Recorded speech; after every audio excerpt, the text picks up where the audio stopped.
Renoir's film is better.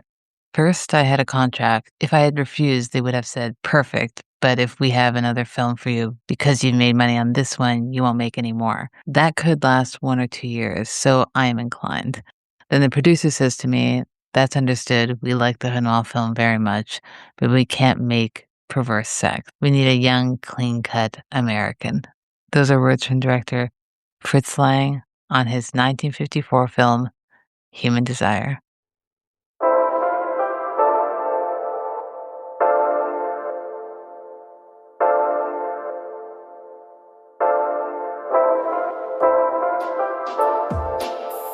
Seeing Faces in Movies is a podcast where each month I focus on the works of a different director or cinematographer, and each week I invite a guest on to discuss a film and the artist's filmography.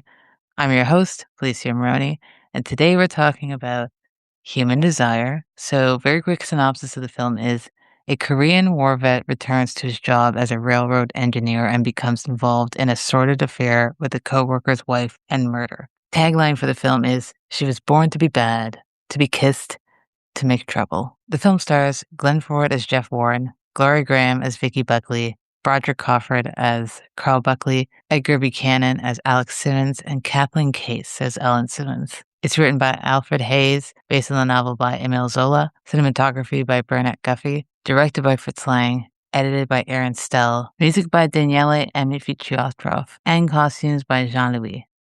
Today I have back on the show Joey Gantner from Out of the Podcast. I'm not saying this to your face because you're here, but you are always truly one of my favorite guests on the show. I feel like we have so much fun just talking about films, but also we get to talk about the best films because we've previously covered To Live and Die in LA, Repo Man, and Miracle Mile, and now we're talking about Fritz Lang's Human Desire.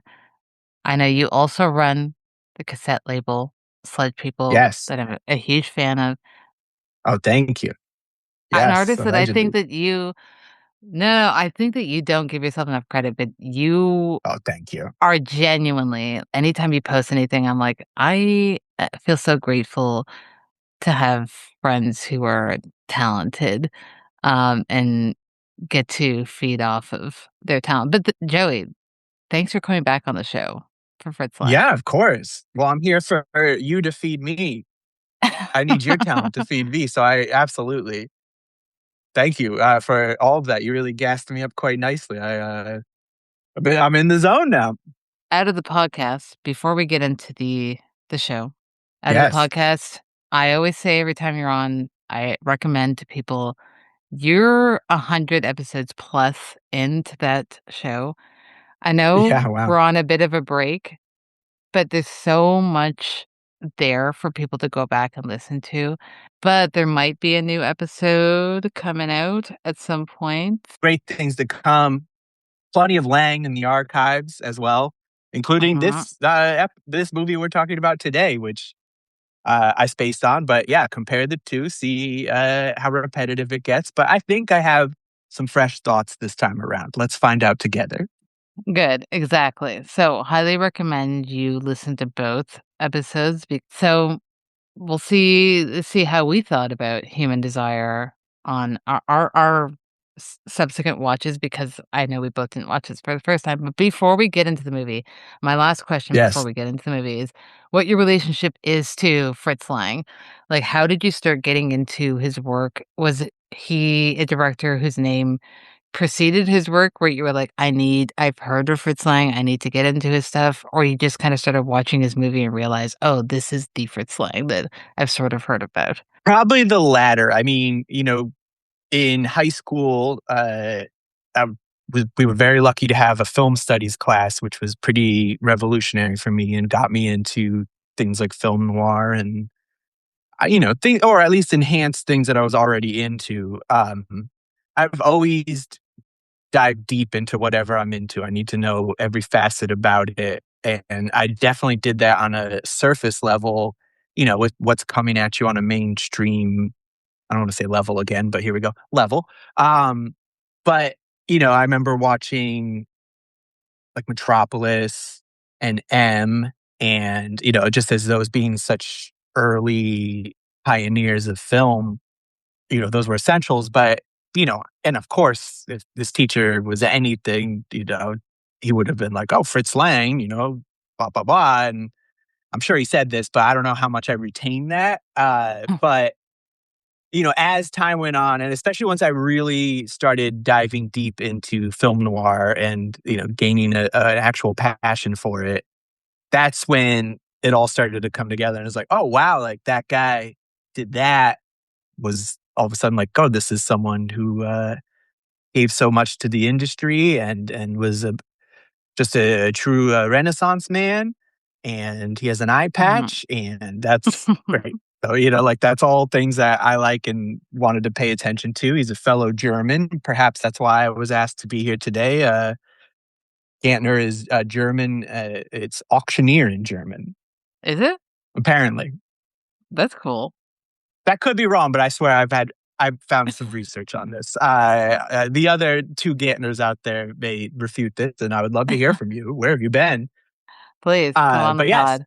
you know, and as a German, there's very little to be proud of. So if you have, but we are great at arts, like Yes. Mhm.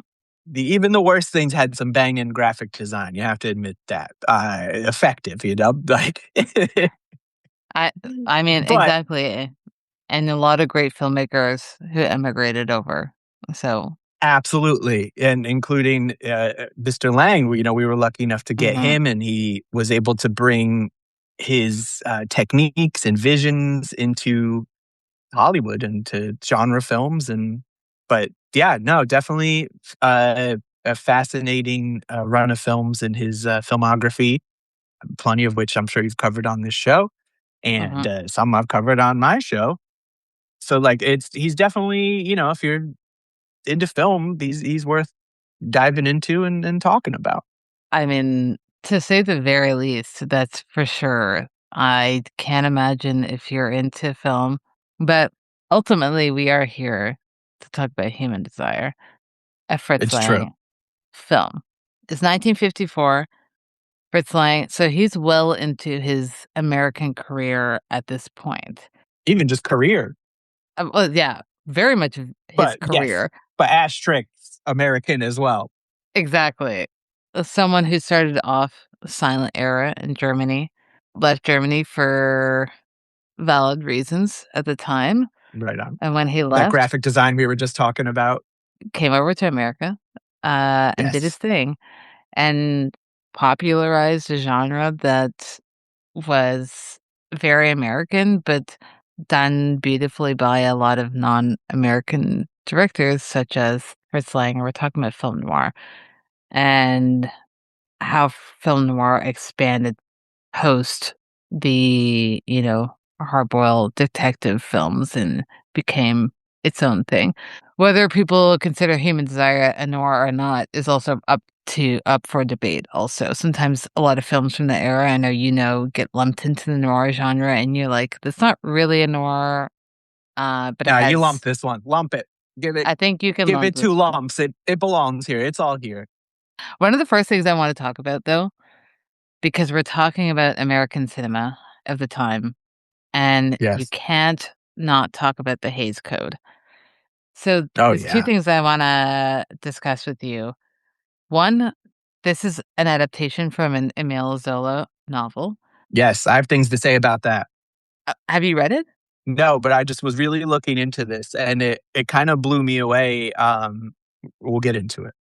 Okay, good, 'cause I haven't read it also, but I have seen the first film adaptation of it, the Renoir version, Jean Renoir, who did, La Bête Humaine, translated in English, The Human Beast. So that's the first one. Lang's version is the second. It's also the second time that he had adapted a the same film that Renoir had done. So he also did Scarlet Street, which was La Chienne, Renoir's version. I didn't do this on purpose because the director that was in focus right before this was Renoir. I wanna talk about what I've read from the novel and how dark it is versus not necessarily Renoir's version, because I don't think that we need to focus on that. It's its own film, but kind of what he could get away with versus what Lang could get away with in America. If Lang was doing this film in Europe, it'd be a lot darker than it is here. Yes. And I still think this film is dark, though. So, like Cliff Notes' version of the Hays Code, things were heavily censored because it's 1940s and 50s America, North America, really. And you can only show so much. You can only show so much violence. You can only show much sexuality on film. But I think Lying, being how smart he is, gets around it really well in this film because it's still Yeah. a very dark ending, even if the last final shots are a little bit more hopeful, but it ends on a dark note. They're hopeful, but yeah, you can't forget what you just saw. Exactly. I mean, first of all, I had to step back for a second. I'm like, "Oh, you're talking about 2026, right? That censorship." No, this was, Yes. past apparently. And if anything, the code like, codes are bad, right? Like, Yeah, there's no good code, I don't think. A cheat code, maybe, that's about it, you maybe. know? Shout out to the gamers out there. Um, and there actually was a silent, film adaptation of this I saw, from 1920 Oh, there's an earlier of one that the went off. so there's even earlier, it stars Ilka Gruning, and, Okay. that's all I have about that, but I was fascinated that there's so many adaptations initially, well, 2, but yeah, I have not seen the other adaptation, but I definitely would be curious to, I think you'd like it a lot. yeah, no, because looking into the plot of this, it seemed there was a lot more going on than what we get in this film. But I'm Mhm. sure, and I'm ashamed to admit, I didn't even consider like the fact that he had to, tone down so much of it because I was like, Mhm. why did he choose to focus on this little part of Yes. it? But makes perfect sense. But looking into this is fascinating. So it's an 1890 novel by Emile Zola, and this was like part of this series he did for several like years. The first one was 1871, and it made it to basically I think until his death in like 1903. But it was just like a running series about a family, and he had it all plotted out. And so like, and at first I was like, I don't think this one was part of that, but it absolutely is. There's a lot more murder in it, a lot more everything's kinda amped up, so there's, like, a lot more jealousy, there's a lot more, like, horniness of, like, Mhm. murdering and getting cheated on, it seemed, and also it seemed horniness for the train. The train is more prominent in the story than it seemed. I mean, there's some train in this film, don't get me wrong, but it seems like it's like "Ooh, like, that train is the engine of this whole thing, Yeah. another character of the story," if you will. So it seems like there's a lot here to adapt, I don't know why I just said that weird, but, there's so much you could take little chunks of this and make several films, it seems. So, in that regard, we could have a whole, we can keep the desire coming, but there's a poster for this that's very fascinating, of I a love man it. just I really kinda want it. yeah. No, it's very I cool. kinda like those, like, aggressive It is posters. aggressive. But this guy who did it, Zola, he was very responsible for bringing liberal politics into France at the time. He wrote a newspaper article called Mhm. J'accuse, which I had to say out loud because I love it. And there's a lot. You should look into this guy. He's very, very fascinating. Was possibly murdered by his chimney being covered up of asphyxiation, carbon monoxide. Yeah, Mhm. there's a lot of especially in the, I mean, I get maybe in general, we just hear about it more in these other countries, but, like, people who would come out with these works that really made people think, and they suffered fatal consequences for it, which is very brave and tragic, obviously, but you just hope that they can keep these ideals alive and honor their stories, and I wonder if he would have liked Human Desire, but I think everything is there, ultimately, the message is there. He might have been like, "This could be a little more violent," for sure.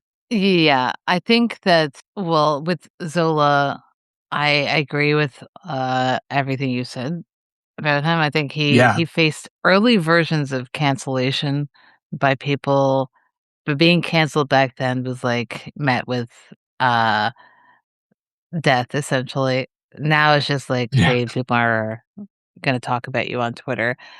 Um, doesn't seem as intense, but I think, yes, it could have been more violent and darker, but knowing that Lang is working within this code that he could not make it any darker or else the film exactly. would have been taken away from him and recut anyway, or he works within the confines of the code and works away around it because I think he very much does. Yes, And we'll talk about the big heat later in the second segment and how those films back to back are very dark. Even when you're watching it today, you kind of are marveling at how he was able to get away with it because it's weird.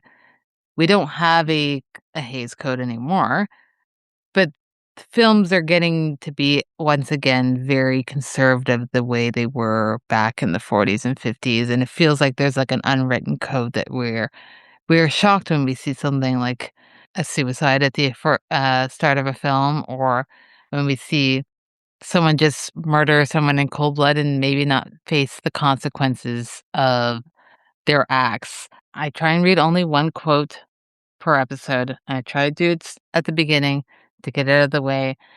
I was reading in an essay by a writer called Duncan Gray, and he was talking about mostly the differences between Renoir's and Lang's versions, and not to focus on that, but I think it kind of puts things into perspective. So I'll read it, we can discuss, and then we'll move on from it because sure. I hate reading things out loud.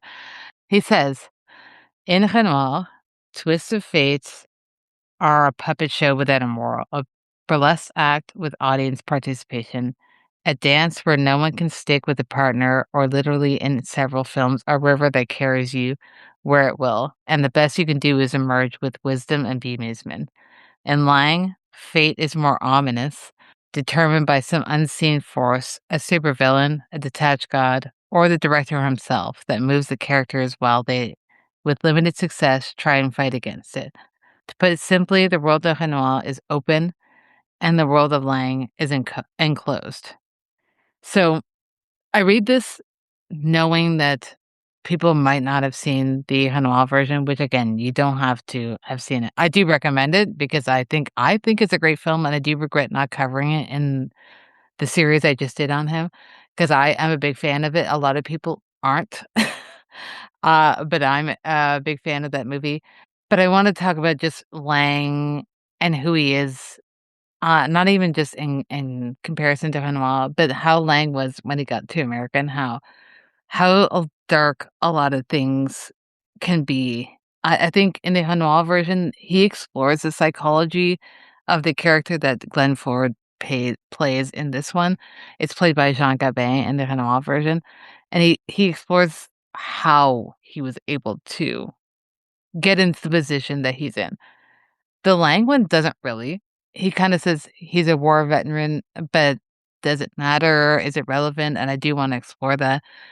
But he seems just like a normal dude who wants to do his job and get back into American society, and he gets entangled in a situation, and that seems darker to me. How do you feel about kind of the lack of exploration of his psychology, and does that make things feel more, like, inherent to you? Like, he always had that in him, he just needed to be pulled out by someone? These are all good questions. It's tough to say. I mean, and with any of these films, you don't know how much of this was thought, there was a thought process put into it and how much is interpretation put in onto it. But it must be a Mhm. good film if I you're know. able to interpret it these ways that support the movie and the characters. Because Glenn Ford, he's an interesting actor. I do enjoy him. He's kind of a tough guy, but he's a little dopey too, so he really can go either way. But I think it really helps, especially things could have too much exposition or just really, say their emotions, whereas it's better in life, you're not emoting as much, you're just kind of internalizing. And especially, us now, we've seen so much, we have the term PTSD for it, that, a very reserved, Mhm. quiet guy coming back from, post-war soldier makes a lot of sense to me. I like that he is barely there. You kind of he's along for the ride, but if you take a moment and step back and Mhm. think about it, it's like he just got out of the war and he's just trying to find a normal life, maybe distract himself with the relationship. He's just trying to, play the game of human society, human desire, if you will, if you need a title line.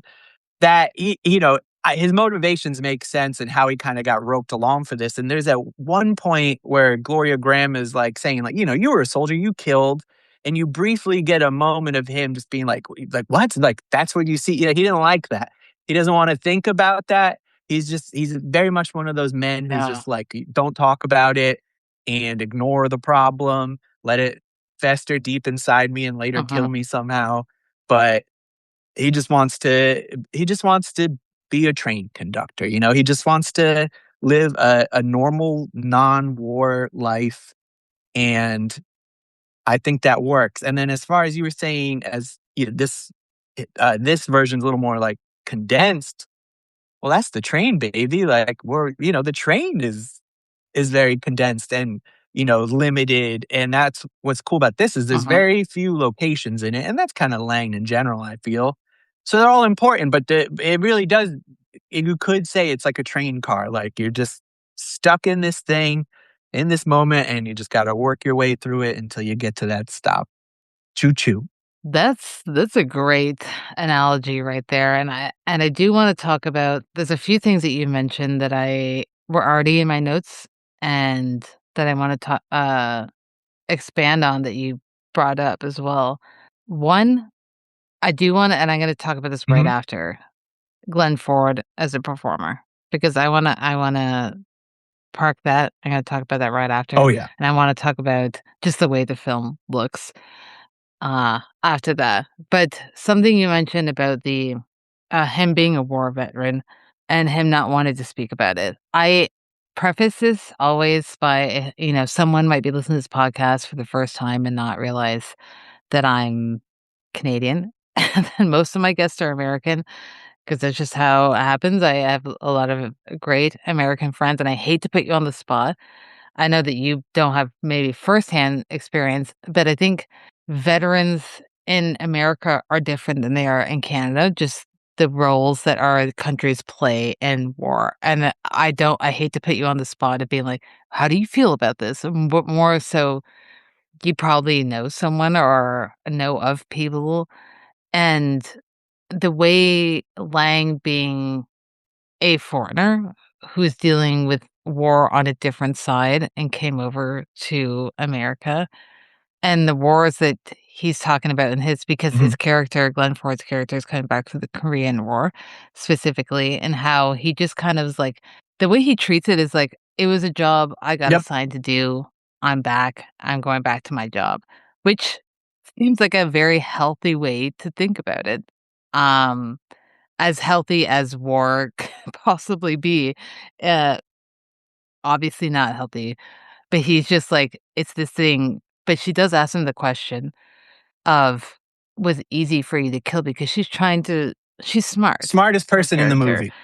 and she's trying to see what he's able to do. That is a point that's essentially the 3rd segment is Hmm. essentially about her and her intelligence, and the intelligence that the film allows her to have in this film. But I think it's very interesting because in the novel version and I have to assume in the novel version, he's obviously not a war veteran, uh, and that why that's important for an American version and the way Glenn Ford plays it as being like, it's a thing that I'm able to do, but it's not something that I I don't have maybe the murder instinct in me, but I'm able to do it. Um, I only ask this is a very long preface to being like, I know what it's like in America with the war veterans, and it's the mental health situation. I don't know if you're familiar, if you know of anyone, or just from watching movies that I'm probably familiar with too, how it's tackled in this film. Because again, working within the code. Oh, for sure. I mean, and something I have to always keep in mind is because, I mean, for me personally, I feel like anything, after Vietnam, I really don't have as much sympathy for soldiers. You mean you're making a choice by that point, Mhm. and maybe there was choices made around this time, but Yes. Yes. information was less accessible. Propaganda was very powerful. So in that regard, it Mhm. definitely works. But yeah, what I've seen in life and film, it's I mean, look, it's still the same. And of course, here they're at this time they're going to glamorize it more. Now it's very sexy to show how bad it is, but at the same time, still being like Mhm. support our troops, which support mental health and Yeah. taking care of the homeless problem and all getting people jobs and healthcare and all the things wrong with the Mhm. world. But I think for this time, I mean, it's a classic film Yeah. noir trope is the post-war. It's on everyone's mind, and it's a good way Mhm. to get them in here. I think that element is important for Glenn Ford's character to work, because otherwise he's just some Midwestern moron who just gets roped into. I mean, don't get me wrong. Gloria Grahame is a babe. Like I could see a lot of these things happening, but it, Mhm. and like he gets roped into it, but he actually doesn't as much as you would think. Like, he really is just roped into the, like, "Hey, like, I'll cheat on you with your husband, like, like, let's have an affair, but, like and sure, I won't, like, testify against you, but that's just in favor of this affair," and, like, this Carl guy is clearly guilty, I mean, in all in all ways, but I think it's a good representation for the time and, what I was saying before about how you internalize things. Like, I can put today's perspective onto him. And I'd imagine that's just how people feel coming back from seeing horrible things. I would like to think no matter where you fall on any spectrum, politically or nationally, you see things in a war that are going to make you Mhm. say, what the fuck? You know, the bad human desire. It's funny because something you said there, along with the title, I think really explained his character that at the end of the day, he was just horny, and that's how he got into the situation. The title is very important because everything that happens is human desire, even down to Glenn Ford's friend who gets him the job. Hold on, Edgar Buchanan, who I will be giving a very specific shout out to in a second. He has at one point, he has a desire to help his friend, but even when he has a desire to have his daughter meet someone, and he wants a good scratch. He's got an itchy back. He wants a good back scratch that his wife gives him at one point, and that's the ultimate human desire right there. But he is a classic. This guy's in so much stuff. Yeah. Like right before this, he did Shane. Everyone loves Shane. It's actually a fun fact. I'm named from that movie. Are Uh, you? Joey comes from that little Joey kid in there. Yeah, Oh, yeah. that's There you so go. fun. I found this out maybe a decade ago and was shocked but happy to hear it. I'll take it. But he's on Green Acres, mostly from Petticoat Junction. But I'm always happy to see anyone from Hooterville pop up in these things. It's one of the joys of doing these. So he was so great in this and is always great. And there was a millisecond where I'm like, oh my God, I know that guy. And then instantly, yep, Green Acres. So, but yeah, I mean, there's the human desire of killing, the desire of survival, the desire, I mean, not necessarily greed, even though he takes the money from the corpse, he says this to make it look like a robbery. I did see in the novel, the money is like part of it, of like paying off some debts. I don't know if that is in the other adaptation, but It is. yeah, It is. I could that works. But I also like that he just kind of like threw away this plot point. It's like, no, no, no, it's we did it, but it was just to deflect suspicion. So that's cool. But yeah, no, Desire is the name of the game. And also, in Gloria Graham's case, I would say, her desire is survival, but it's how she uses being desirable to her advantage. And, as we later get into, we see how calculated that is. That's what she did. And she ended up in horrible situations because of it, but she found a way to, have it benefit her. If this is what is going to be, cause men in her life to do, then fuck them. I'm going to, get something out of it. But then unfortunately, it doesn't work out. Yeah, unfortunately not. But again, very much the only one with a Yes. functioning brain really in Yes. this film. Great performances all around. I do want to give a shout out because I think all of us who are film noir fans, I think we can all agree Gloria Grahame is fantastic actors.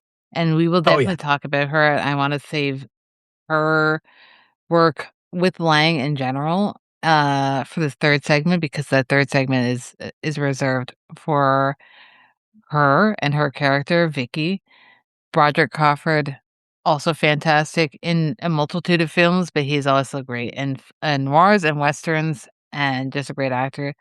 I want to Yeah. kind of give a shout out to Glenn Ford, and it's not just because he's a fellow Canadian that I want to give a shout out to him.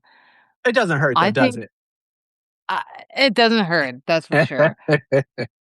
And over the years, seeing him and kind of probably mirroring the sentiment a lot of people think of him as being stale and wooden. Which is a thing something I can see. As you Yes. watch a lot of his other films, his lesser known films, and it's kind of unfortunate that he probably gives the more I don't wanna say better performances in those films, but they're giving him more.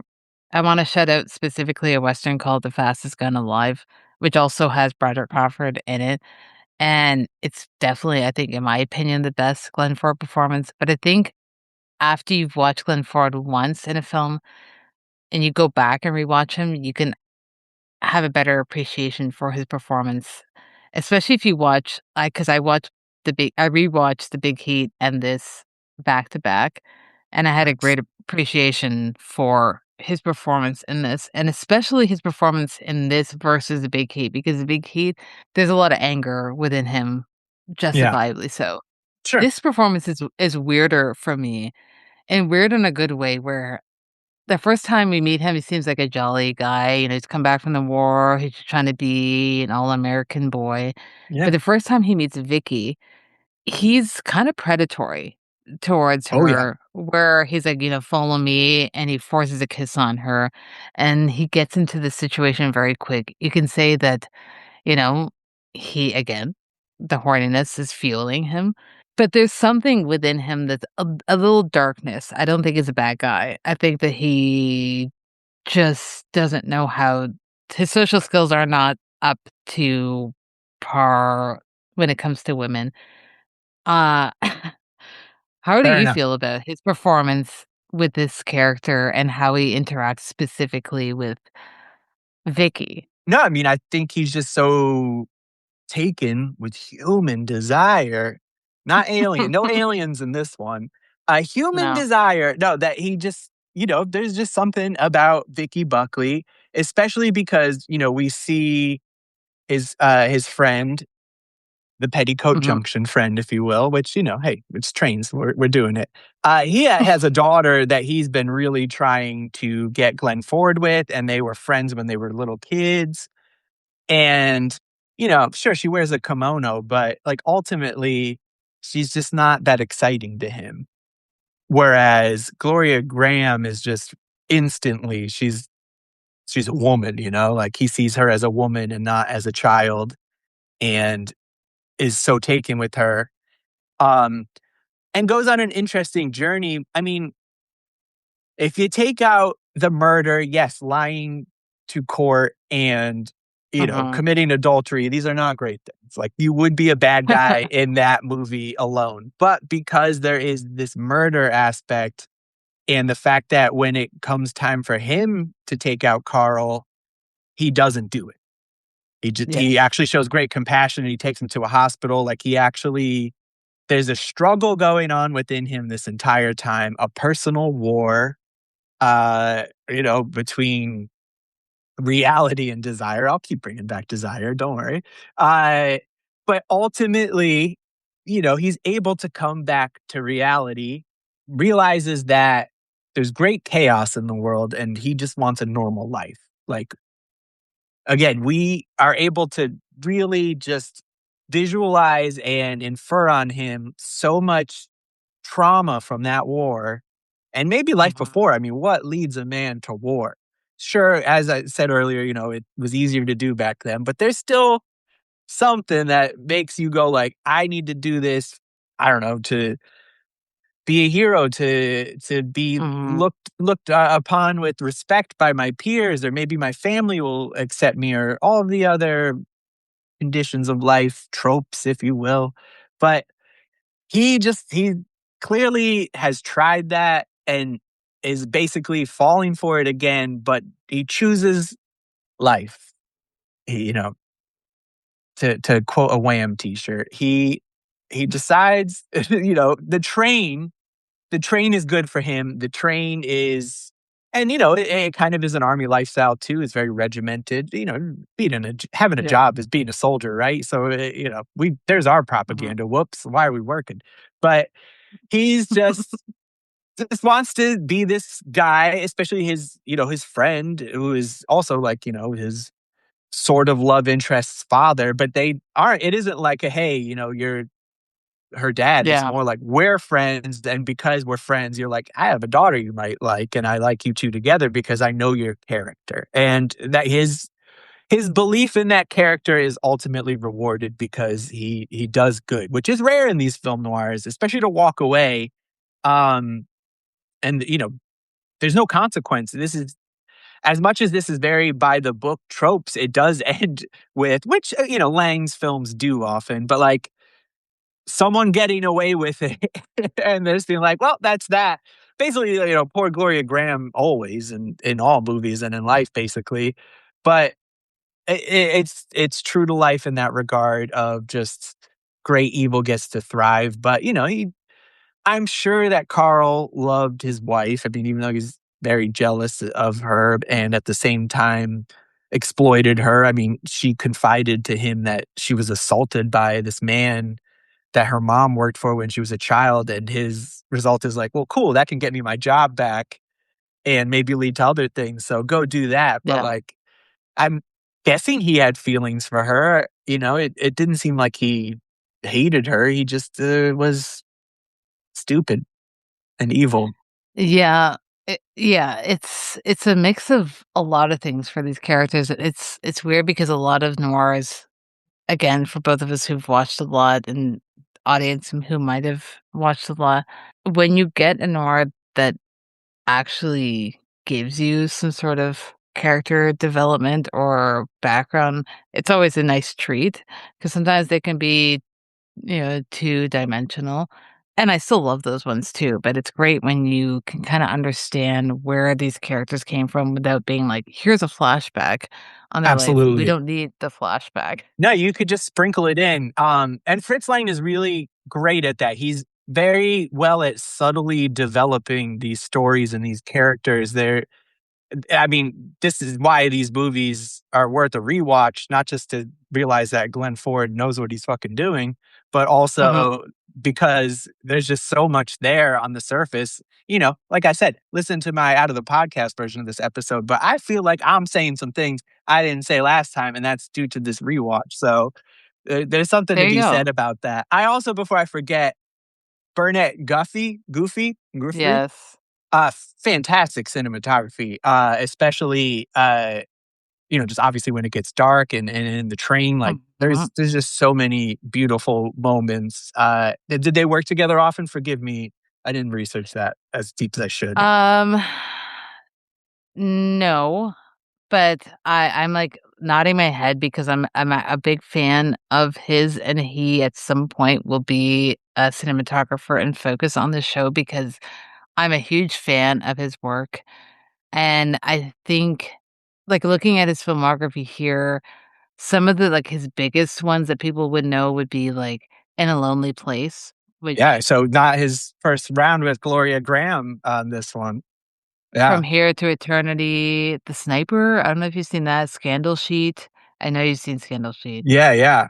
I haven't seen Sniper, He though. worked with Oh, I think you'd like Sniper a lot. Okay. The Sniper is great, Excellent. and then he goes on to make The Harder They Fall, Decision at Sundown, which is a Western. Lot of film noir, though. All that, and then he also does, like, some stuff with William Castle in the '60s, which is really good. I'm a big William Castle, gal, and one of his later, not the last, but one of his later ones would be, like, Bonnie and Clyde. So he was working until the '70s and started his career in the 1920s. Yeah. So he's well versed in that. I'm glad that you brought him up because when you're watching this film, even just at the beginning, the train shots and the train going through the tunnel, and we're getting the action shots. We're not Yeah. getting a camera watching the train going through. No, We're getting the absolutely. train going through, which is insane type of shooting because you have to think about this is still the '50s. How did they do it then when they don't have the technology that we have now? So this is people actively, like, somewhat endangering their lives, endangering, their equipment for these shots, and it's Oh, yeah. beautiful, and it works, and it makes the film worth it, but then there's even the shots where Gloria Grahame and Glenn Ford are kind of walking through, the empty, like you mentioned, the empty train yard. It's after hours, and they're talking, and they think they're gonna be caught by someone, but, like, the light and darkness, that's where the film noir aspect comes into very much in play, Yeah. let alone with the story, but, like, visually where it comes into play. Just the use of the shadows and the lighting is just absolutely gorgeous for a film that Yes. from another director probably would've just been considered maybe a B picture, but it elevates it to something that's A status. I mean, it's an A-list director. It's gonna be in the A category for sure. No, a lot of times when the film noir-y things are happening, like the murders or the lusty parts, it's usually very darky and shadowy. It's very cool. Do you think by the time Glenn Ford did 3:10 to Yuma that he was like, "I don't wanna see another fucking train again," or do you think he was like, "Oh, you're filming this wrong. See, on HD, Human Desire, we did it this way." I mean, knowing Glenn Ford and his weirdness personally, I feel like he probably was like, we've done this better." Oh, Although I yeah. do like 3:10 to Yuma a lot. I think As it's a great. train film, it is superior, I would say, but, as a film, it's quite good, so a tough call, but, Yeah, yeah, there's a twofer for you. It doesn't always have to be, the big heat in this. You could 3:10 to Yuma it. there Um, you go. yeah, no, it's choo choo.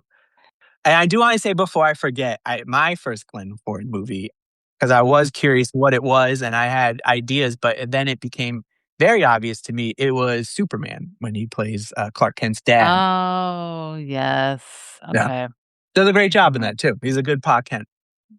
Yeah. I saw that later in life. So I he forgive you. definitely wasn't, but I forgot. Yeah, I know. I wanna jump into the second segment Yes. briefly here and talk about where Fritz Lang was in his career at this point. So, Human Desire is released in 1954.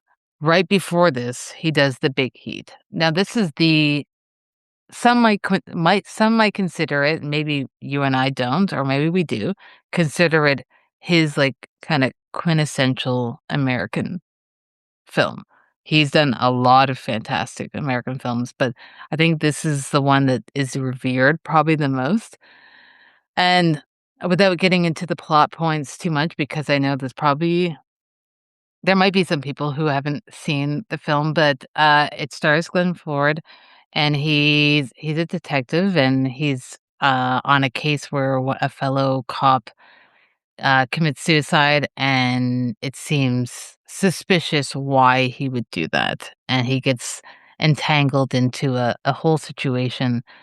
Um, Does he it ever? also stars Gloria Grahame and none other than Lee Marvin. So you're in good Yeah, hands in this absolutely. movie. You're in really good hands. He worked with a crime reporter, Sidney Bohm, on the script of this film, and I think that's why it's so tight and why people revere it so much. I hadn't seen it in a long time, but we recently bought the indicator for it. And I was like, okay, now's the time to bust it out and rewatch it.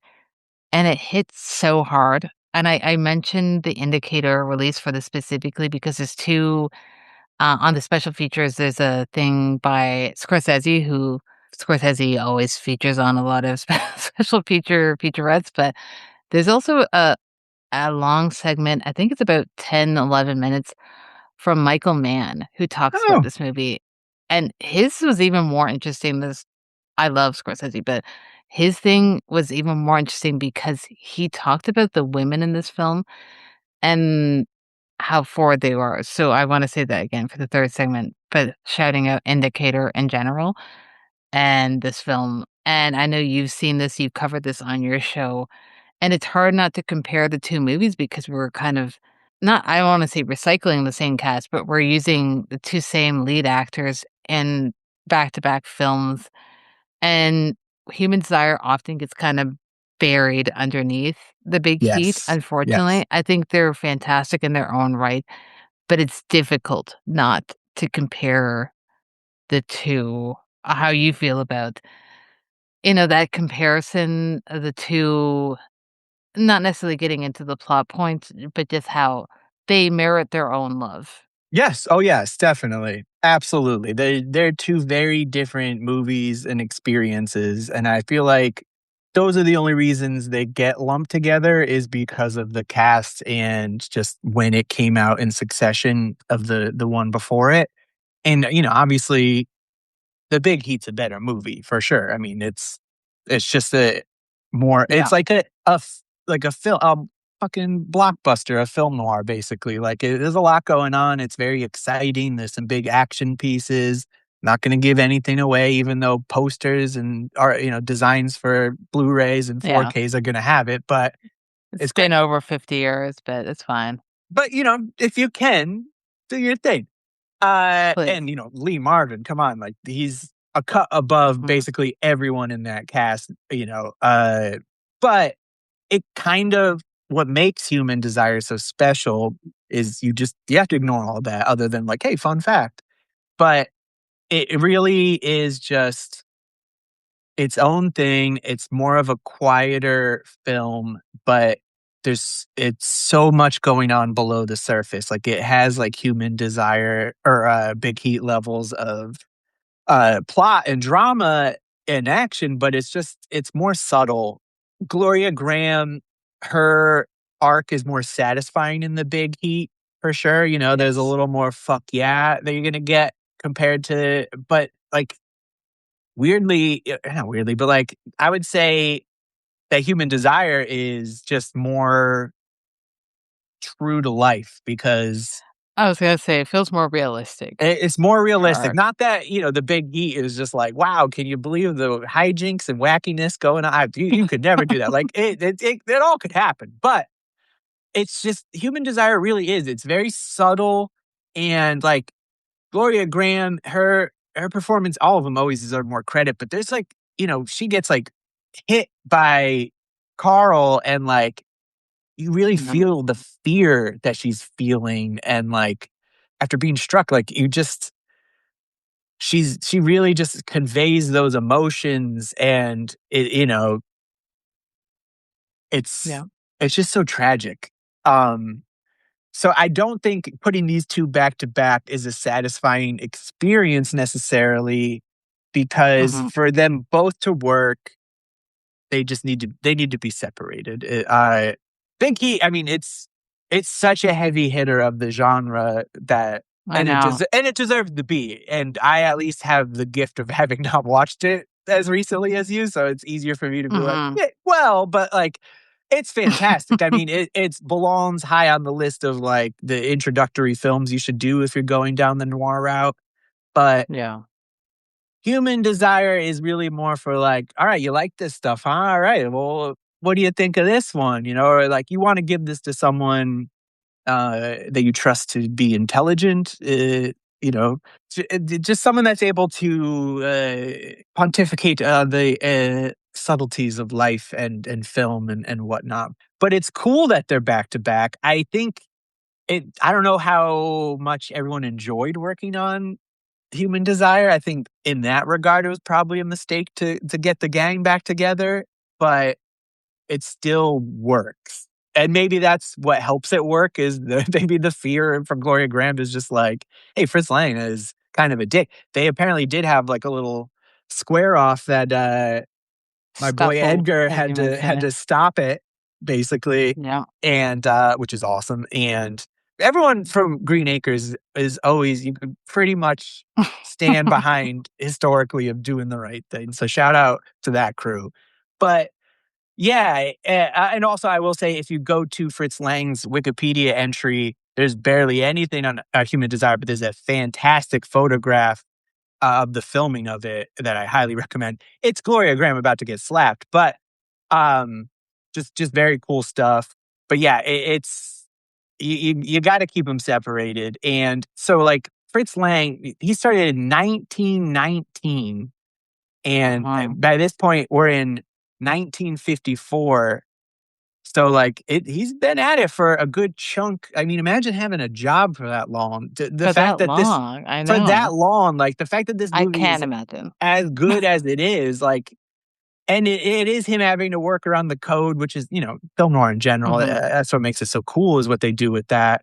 And Lang's mhm, one of the best, but it just shows how much of a well-oiled machine, a train, if you will, that Lang was by this mhm. point that he could just kind of keep his locomotive going and keep that train running on time and other train metaphors to that it's able to work so well. I don't think I I think yeah, I've seen While the City Sleeps, but after that I have not seen any of his later stuff. So I don't Okay. know where, you know, like if it all starts to fall apart or if he goes out on top or, you know, it's, you know, iffy, but considering where he's at in his career in general, and also the fact that it's about to end, is he's doing rock solid stuff still. So that's pretty cool.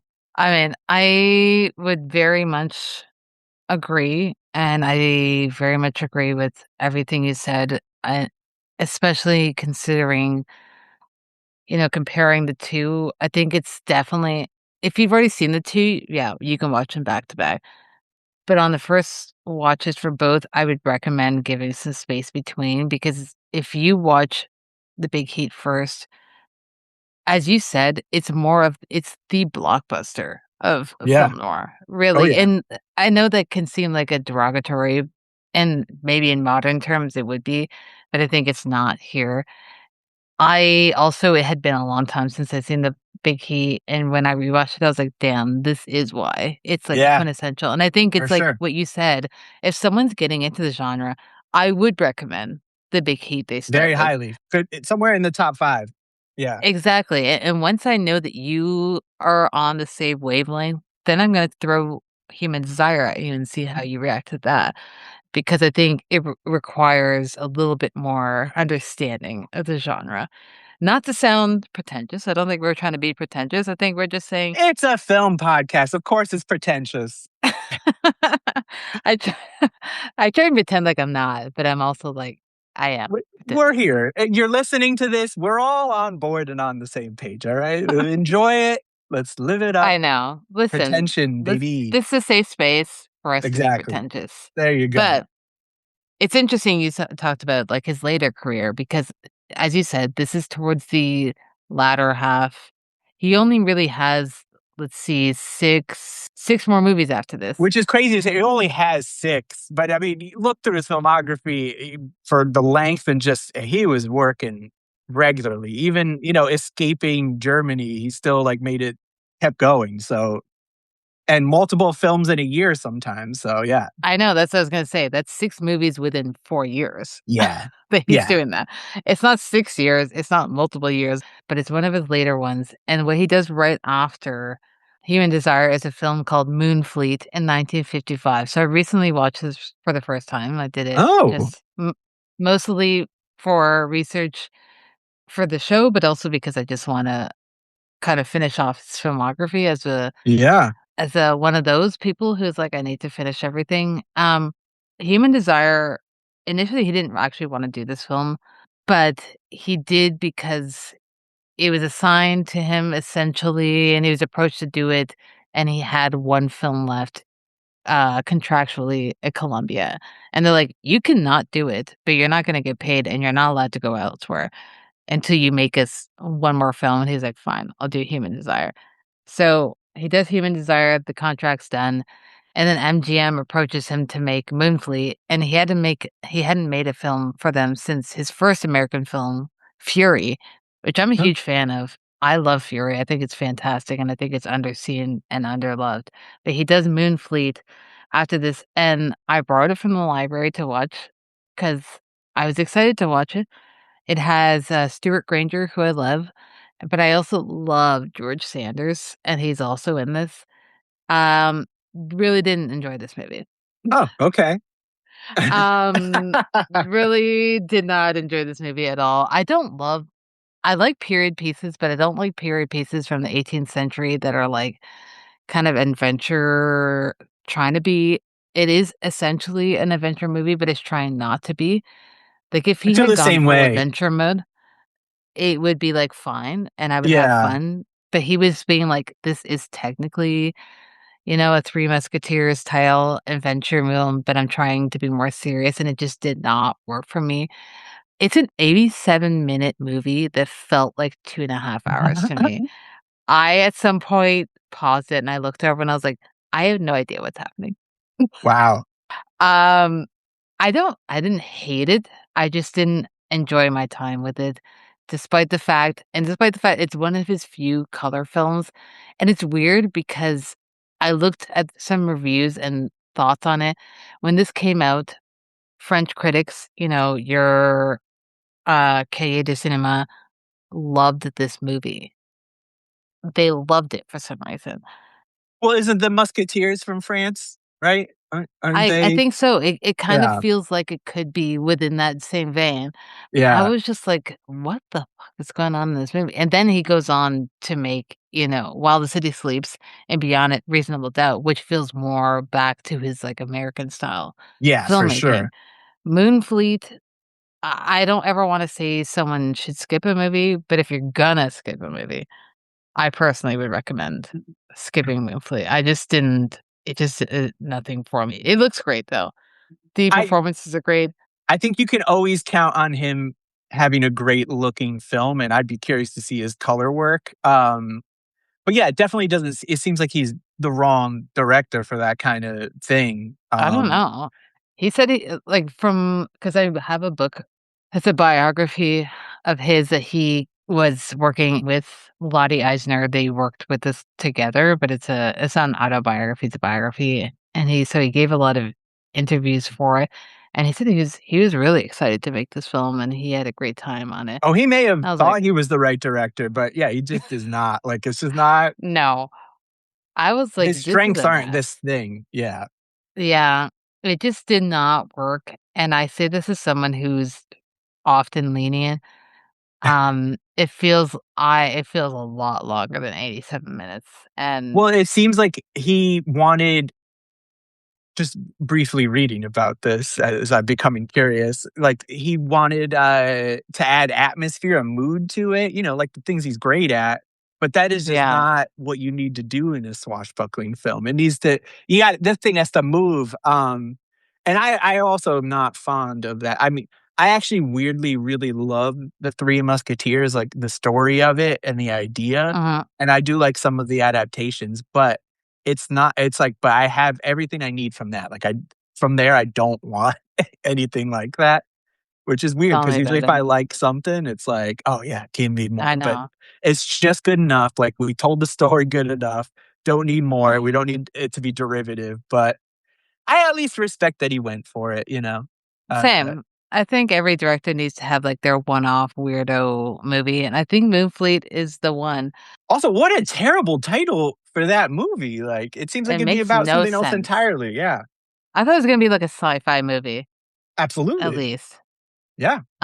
It's very much not a sci-fi movie, but that's where he was in his career. We're really in, like, peak Fritz Lang, like, where he's a big name at this point. He's not a Yeah, nobody. I mean, he was not a nobody by the time he came to America in general, but for absolutely. people who may have not been watching, foreign film, he, at this point, was very well known. People wanting to work with him specifically, and I'm talking about actors, other crew members, and studios are wanted to work with him specifically.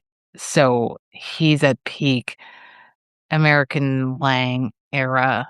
So it's interesting to talk about his career that way. But moving to the third segment, because we touched upon this quite a bit in our discussion so far, but I do wanna expand on it and kinda riff off of this and talk about kind of the women in his films, like, as a broader thing, not just in Human Desire, um, but women in his films in general. We can talk about the Big Key, we can talk about a multitude of his other films that he's had, because there's a lot.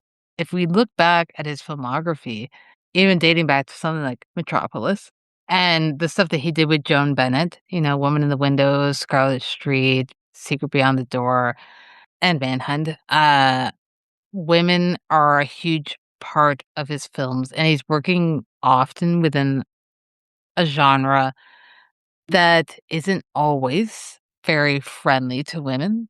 No. Sometimes, depending on the story, but sometimes it's just kind of like a two-dimensional. They're either the very good girl or they're the bad girl, if you wanna put it in the most simplest and gross terms.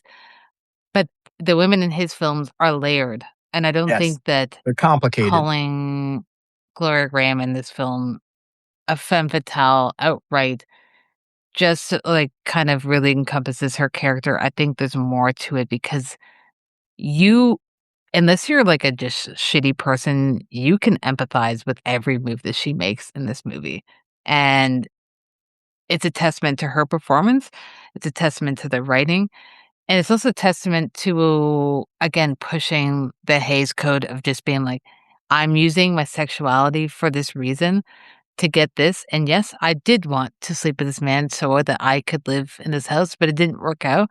I ended up getting with this other guy who gave me security, but it also doesn't work out because he is an alcoholic with anger issues, and now he's entangled me in this murder, and I want him gone." And you're kinda like, "Fair." Yeah. How do No, you feel truly. about this and the way he portrays women in his films? I know that's a broader question, but We we could can do start this. here and expand it.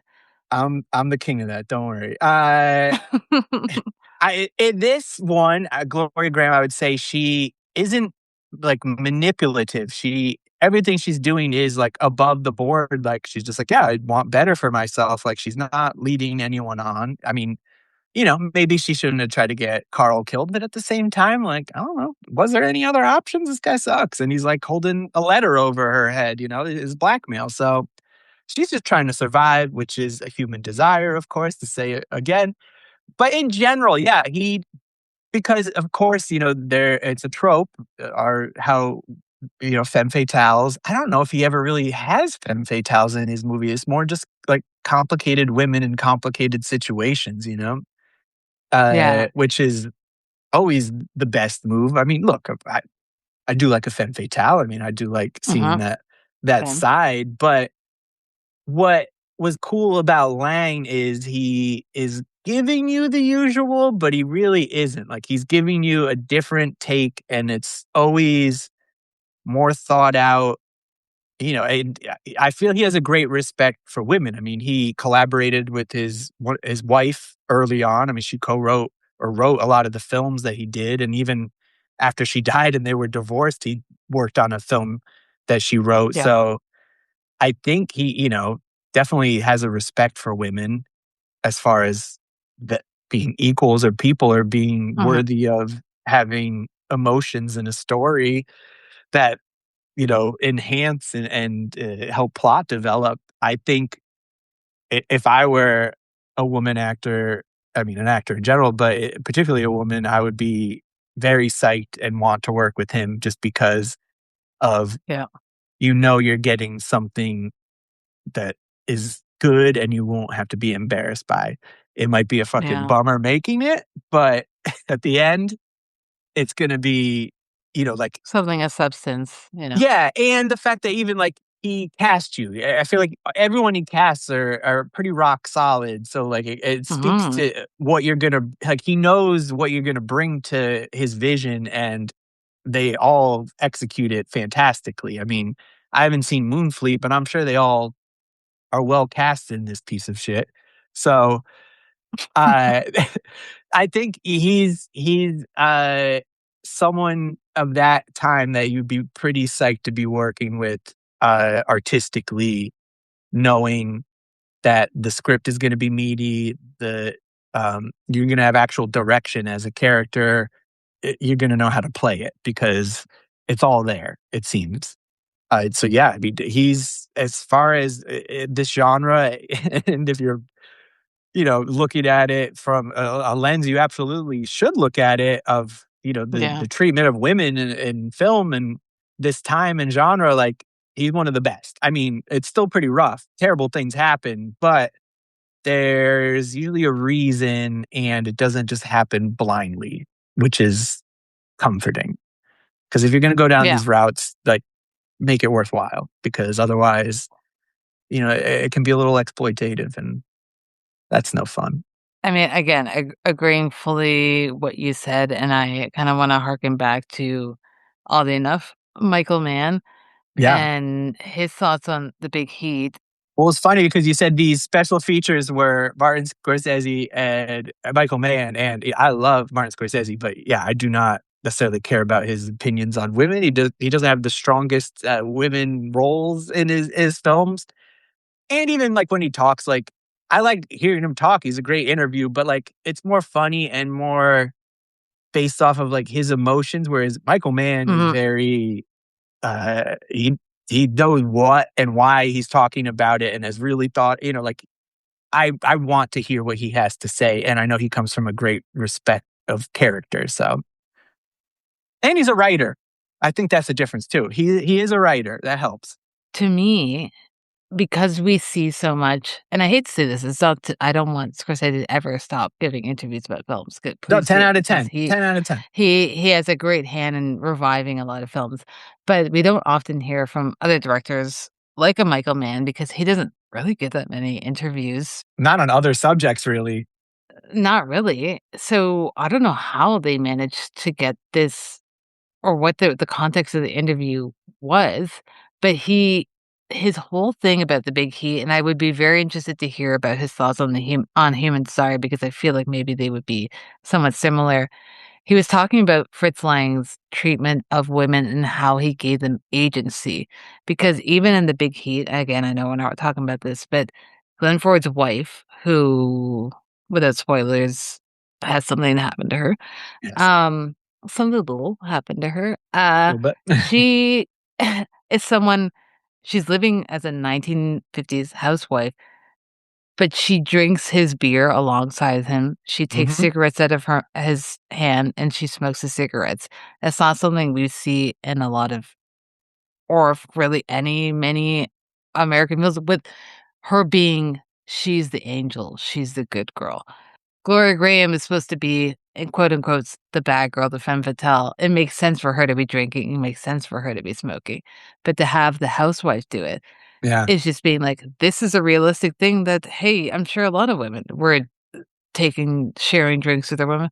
And some of them might be drinking their own drinks. Some of them that's might be right. having their own cigarettes. And I think we see that in the human desire too, of her being like, I grew up with a mom who was essentially, she was the help. And I grew up in that house because the help had kids and they needed to live there with him. This man who ran the house, definitely a predator. Mhm. And I grew up realizing that I could use that to my advantage, even though, I know that I was taken advantage of. Realized that didn't work, and I found a man who seemed very sweet. That she says about Roger Crawford's character that he seemed very nice and stable. He had a job that could that earned him money. Things probably happened in his life where things got dark. Um, and that at no point, again, Gloria Grahame is such a great actress that she pulls this off where you believe every word that she says, and you have to be on her side. And it's Absolutely. unfortunate what happens to her, that she's the only one who suffers consequences to any actions in this film. But also, some people might read that as anti-feminist or anti-woman. I don't personally. I think that this is, I don't know that it's a feminist take, but it's a realistic take of, like, she would be the one to suffer consequences. Unfortunately, that's the ultimate feminist take, is just being realistic and not, Exactly. talking down to your audience. It definitely, she is just trying to survive, and unfortunately that survival leads to her demise. Yeah. But you really understand why she did everything, even if they're not Uh-huh. giving you all that information. And you could take it as, hey, Glenn Ford's living a terrible, boring life now, Mhm. and Carl got away with it, but he seemed to love his wife. Now he killed her, so he's gonna be bummed out by that and probably like drink himself to death. Maybe it's not criminal consequences, but these people Mhm. aren't walking away unscathed. So there's at least that, but unfortunately, she had to Exactly. die for that. It's tough. It's tough. Yep. The world sucks, people, and this is unfortunately why I love film noir. I love that it's such a bummer, and because life is a bummer, realistically, uh, if you're any person who lived a real life. So, Yeah. otherwise you're that Exactly. boss who molested Gloria Grahame. He has a line where he's like, "Oh, you put on a little weight since you got married." Like, he's such a dick. Ugh. To say the very least about that man. I mean, good riddance to him getting stabbed by Broderick. True, that's just it. Like, he deserved it. It's all bad. Just then he should have stabbed himself afterwards, I suppose, or just been I like mean, yeah. fucking chilled. Maybe not blackmail your wife, and maybe even don't put her in that situation for her to have to get your job back because it's your fault you got fired, bro. And also, she was willing to work, and also, you know, this ain't now. They can't check these references. They don't know what your resume, what's real on there. Get another job, man. Go whittle. But we kind of are forced to be Gloria Grahame in the sense that she's just taking these people on the surface because she's like, oh, cool. Like, I come from chaos. You have a job. You're stable. So that's all I need. We're good to go. And then Glenn Ford's like, you have a job and you're a hunk. So that's stable to me. Then I'll Yeah. find out who you are as a person afterwards, and then realize, whoops, maybe what we see on the surface isn't actually what's going on. Exactly. And I love that again, it's a multi-layered film, and I think it's not appreciated as much as it should be. I think people who like it and they get it, but it's, again, it kind of unfortunately lives in the shadows. I'm so glad I saw this several years, if not a full decade after the big heat, because of that. It really got to stand on its own. And I would say watch a ton of other Lang films first, even. But this is a gem that'll be waiting for you. That because of that knowledge, you'll be good to go. I mean, I'd be curious to see someone who's like, I've never really seen any of his movies or any film noir and watch this, and we're like, it's good. It's like, cool. Maybe even just end here I then think to you be on the could. safe side. But like, as a movie, it does work. It's just if you're taking it the weight of genre and filmographies, it's a little tougher. But it strengthens all of that. It strengthens the genre by having something different to say, being a little more sparse but condensed, like the train car, like everything that we're saying about this is its strengths. It's just it has it's like, the little, sibling who had, like, a big older sibling who really just, like, got A's all the time and got the goddamn football scholarship or something, and you're just like, "Yeah, and there's me," like, "And you're fantastic," but everyone just thinks about that other stuff, but you're the real gem. Human Desire is the real gem. It ranks highly compared to a lot of his other movies, and Mhm. in the right circumstances, the right, glass of wine, if you will, it could rank quite highly because I feel like in many ways there's more to say about this than there are the other ones. Like there's more. I think it sticks with you longer than some of those other Yes. ones, and that is really something special. I mean, those are great final words, that's for sure, and I think that there is so much happening in this film that on the first watch you can get a lot out of, but you can definitely get a lot more out of on a subsequent watch, and there's so much more to discuss, thematically and just the treatment of the characters on this more so than some of his other American films that might be more straightforward and your more hard-hitting noir that is more, broader audience friendly. This is more for the I don't know, not the more experienced. Yeah. This isn't the single, this is the deep cut. This is this one wasn't on the radio, but this is like, okay, you bought the record, you're an actual fan. This is a good song. Look, I've done now 2 podcasts on this goddamn movie, so, like, come on. Obviously, there's something to say, and, it's worth There you watching. go. So, there we all go. Yes, there we went. And I feel confident that we covered Human Desire. Unless you have any final thoughts that you wanna say before I pass it off to the very last question on the double bill.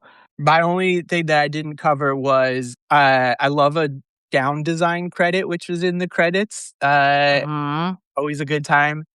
And I was intending to get the Kino Lorber Blu-ray of this, but I didn't, and I mhm. wanted to shout out Tubi for having this, and it was, Nice, I believe the same, print that they have on there. It was beautiful, and the ads were minimal, but not that Tubi needs nice. further shout outs, but it was nice that it was available for me. But I would buy We this. love to be here. Yeah, but you should buy this, and I'll buy it. You're right. I'll get it. Last question I have for you are double bills. Um, what film or films are you pairing this with and why? And noting for yourself, the audience, it doesn't need to be like a direct pairing. It doesn't have to do anything with it, but I am curious to hear why you want to pair these films for someone else. Why you recommend pairing them. Boy, that is actually a tough question because as we've spoken of, the instinct is to go Big Heat and Human Desire, and they do make sense. I think if you've seen both films, then do that. It makes sense. I don't poo-poo it altogether, but I will say otherwise. I don't know. I mean, 310, could be interesting. Boy, that's a really good question though, because this is such a unique film that I don't know necessarily what goes with it, and I'm also just trying to think of, like, other train movies or something like that, but yeah, I'd have to think about that. Do you have a pairing? Yeah, I have a well, the first one is kind of more of like a kind of like your mention of the Big He, a more obvious one where I'm like, I would maybe recommend watching the Renoir version, the Bâtiment, and There you pairing go. those 2, Yeah. as a thing if you wanna watch them back to back just to see the differences. So if that's your approach, very recommend you're getting 2 great films. My other one, as I was rewatching it, I don't know, for some reason, I was thinking a lot about and this is what kind of prompted me to go back and see all the films that you had covered on your show out of the podcast, again, for the listeners. Because I was so convinced that you had covered it, but you haven't. It was a film called Naked Alibi. Oh, yeah, yeah, yeah. No, we didn't do that one. Yeah, so this is 1954, which is the same year. So she does this. Gloria Grahame is in this film as well. In 1954, it's a film by a director who's not as known as Fritz Lang, called Jerry Hopper. but also stars Sterling Hayden. And for some reason, I was thinking about this because I was thinking about the trajectory of her character in this, where she's kind of locked away in a place in Mexico by a man who she's promised to be with romantically, and it just doesn't work out. And um, she's kind of the liaison here between it's a weird mix of her character from the Big Heat and Human Desire kind of encompassed in one, because I think those characters are very different. And I think if you meld them together, it ends up being the character in Naked Alibi. So to me, I think it'd be a good pairing because, again, you get to see more Gloria Grahame, and also you get to see Sterling Hayden, who's also a fantastic actor. Always the best. Yeah. So you can't go There wrong you with go. those. That works for me. My pairing, I'm gonna go with Thief from Michael Mann. I think since Nice. he understands this so well, and you're also, James Caan kind of is like, has some things going on and he's trying to make a better life for himself. He could be the Gloria Grahame, if you will. Mhm. Mhm. You know, I mean, why you not? can't go wrong, and then you also get to this a huge circle back to, I feel like, at least for sure, Miracle Mile and Tangerine Dream. There you go. Yes. Yes. Hey, go listen to that episode. Go watch that movie, but go Yes. listen to the episode, sure. Yeah. No, we've done they really, if you're trying to put together a playlist of films, all the ones we've covered, Repo Man, Yeah. To Live and Die in LA, they all tell the same tale, weirdly enough. Oddly enough, maybe next time we'll go real left field. I'm sure we can find something that's real left field for us to chat about. But Joey, I'm so glad to have talked about this film. I'm so glad that there was not only enough meat on this film to talk about, but I got to talk to you about the said meat on the film because I think we actually got to the root of things and understood why No, yeah. it's a great film and why it's underseen, unfortunately. But I want to shout out again out of the podcast. I want to shout out Sludge People. Yes, a lot of cool stuff We have a coming, lot of good including stuff. Please tell us. movie-related stuff coming, Yeah, there you go. which should, I think, be announced by the time this comes out. But yeah, no, it's been a slow year, but we got an exciting summer ahead. I'm And excited. yeah, the podcast has a new episode, as we've mentioned, Uh-huh. and uh almost done with drawing Mm, stuff. I got an art book coming out hopefully by June. okay. And That's my birthday month, so there you go. oh, wonderful. Well, I'll try to make it for then. Please. Yeah, no, I'm Pressure. almost done. I'm compiling all like this art I've had over the years into one thing, and been touching up some stuff, Uh-huh. and it's coming together. So I'm excited for that, and to just kind of wipe that slate clean. And then yeah, there's two comics coming out in the summer. One hopefully by July, which is a split comic with my friend James that Nice. I'll have more to say about around that time. But yeah, a lot of cool stuff ahead. Check all the stuff, but just keep listening to this podcast. It'll be all right. I'll have everything linked in the show notes for people There you go. to easily click because we know we don't want to use a Google machine. So let's just click a link That's true. in the show Oh, notes. and listen to Dry Cleaning.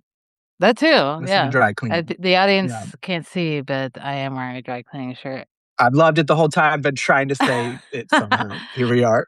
Final notes: dry cleaning, Human Desire, Fritz Lang. There you go. I mean, they could soundtrack this They movie could. fantastically, honestly. Like, if anyone could do it, I mean, they should be a soundtrack band. I know.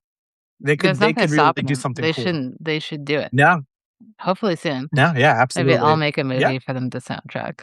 That's the goal. that'd be nice. If you could do that for us all, we'd appreciate it. I'll work on it. That'll be my goal for the year. You got this. You got this. Seeing Faces in Movies is an official podcast of the Royal Film Club. It's hosted and edited by Felicia and Ronnie. If you like what you heard, let us know at seeingfacesinmovies.com or send us an email at seeingfacesinmovies@gmail.com. And while you're at it, please subscribe and rate the show wherever you listen to your podcast. And thanks for joining us for our Fritz Lang series. Stay tuned for our next Director in Focus. In the meantime, watch real movies, and we'll catch you next time.